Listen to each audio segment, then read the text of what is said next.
இருக்கிறேன். நாங்கள் வந்து சிப்காட் ரிவைவல் மிஷன் அப்படின்னு சொல்லி ஒவ்வொரு மாவட்டத்திலையும் சிப்காட்டை வந்து ஆய்வு பண்ணிட்டு இருக்கோம்.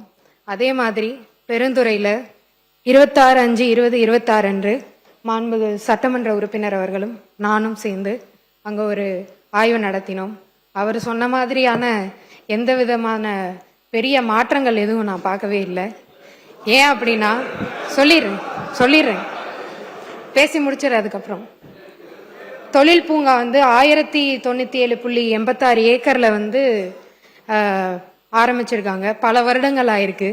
அங்கே வந்து 4 கம்பெனி மட்டும்தான் இன்னைக்கு வர வந்து நடத்திட்டு இருக்காங்க. அதில் 32 தொழிற்சாலைகள் அமைப்பதற்கான மனைகள் வந்து இப்போ ஒதுக்கீடு செய்யப்பட்டிருக்கு. அங்கே முதலீட்டாளர்கள் கூட நம்ம ஒரு ஆய்வு நடத்தினோம். அவங்களுடைய கோரிக்கை எல்லாமே தண்ணீர் அங்கே இல்லை, ரோடு வசதி இல்லை, தெருவிளக்குகள் இல்லை, சரியான பஸ் வசதிகள் வந்து அங்கே இருக்க மக்கள் வந்து சிப்காட்டுக்கு வர முடியாத நிலைமையில தான் வந்து இன்னமும் இருந்துட்டு இருக்குன்னு பல கோரிக்கைகள் வச்சாங்க.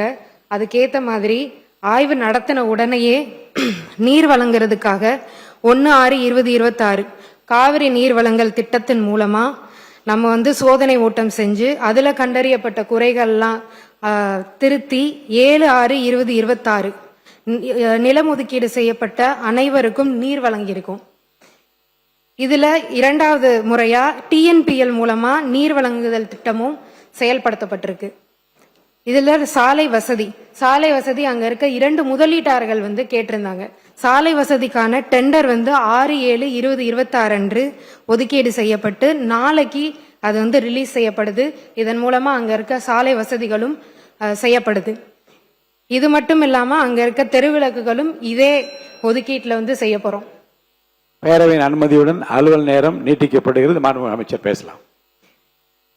இதை தவிர அங்க இருக்க ஒரு பெப்சிகோ நிறுவனம் பல ஆண்டுகளா TTCP அனுமதி இல்லாம இருந்துட்டு இருந்துச்சு. அவங்களுக்கு உடனடியா நம்ம இன்னைக்கு பண்ணி கொடுத்துருக்கோம். இதை தவிர பேருந்து வசதி இல்லை அப்படின்னு சொல்லி பொதுமக்களும் வந்து கேட்டிருந்தாங்க. சிப்காட்டுக்கு வரவே முடியல அப்படின்னு சொல்லி. அப்பதான் லோக்கல்ல இருக்க ஜாப் ஆப்பர்ச்சுனிட்டி அதிகமாகும். அதுக்கான வசதிகளும் ஏற்படுத்தி தருவதற்காக TNSTCக்கு வந்து கடிதம் எழுதி அதுக்கான சேவைகளும் நம்ம இப்ப வந்து தொடங்கியிருக்கோம்.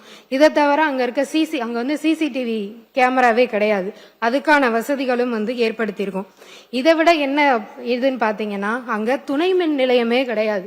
எலக்ட்ரிசிட்டி அங்க இருக்க தொழில் முதலீட்டாளர்கள் கேட்கறது எல்லாமே துணை மின் நிலையம்.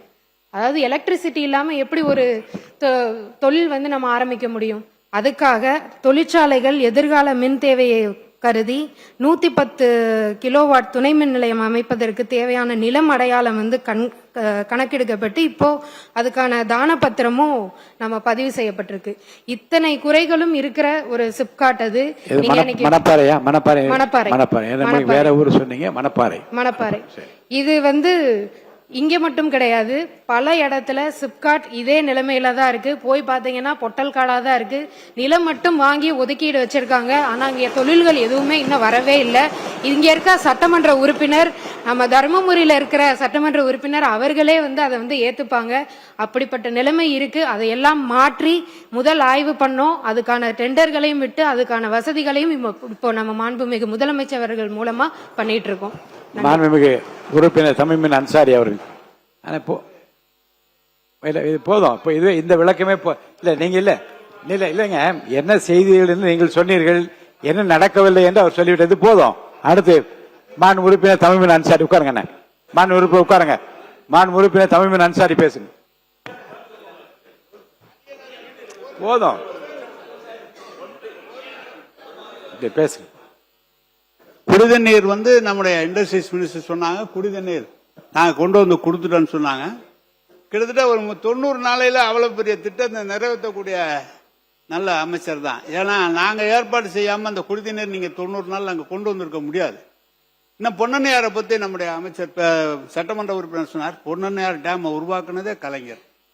அதுவும் காவிரியிலிருந்து கொண்டு வந்து தண்ணி கொடுக்கணும்னு சொல்றீங்க. காவிரியிலிருந்து தண்ணீர் கொடுத்தோம்னா அதனுடைய வரைபடம், பூலோக வரைபடம் பாத்தீங்கன்னா அந்த மணப்பாறை பகுதியில் ஒரு பகுதி மட்டும் தான் தண்ணி பாய். எல்லா இடத்துக்கும் தண்ணி போறதுக்கு வழி இல்லை. இதெல்லாம் கடந்த கால உண்மை. நீங்க வந்து 90 நாளைக்குள்ள எல்லா வசதியும் செஞ்சு கொடுத்தா ரொம்ப சந்தோஷம் தான், மகிழ்ச்சி. மாண்பு உறுப்பினர், மாண்பு அமைச்சர் பேசுறீங்களா? மாண்பு அமைச்சர். மாண்பு பேரவைத் தலைவர் அவர்களே, இதற்காக தான் நான் மறுபடியும் சொன்னேன். டிஎன்பிஎல்ல இருந்து இரண்டாவது முறையாக அந்த இரண்டாவது கட்ட நிலையாக நீர்நிலை அது மூலியமாவும் தரப்போறோம் அப்படின்னு நான் சொல்லியிருந்தேன்.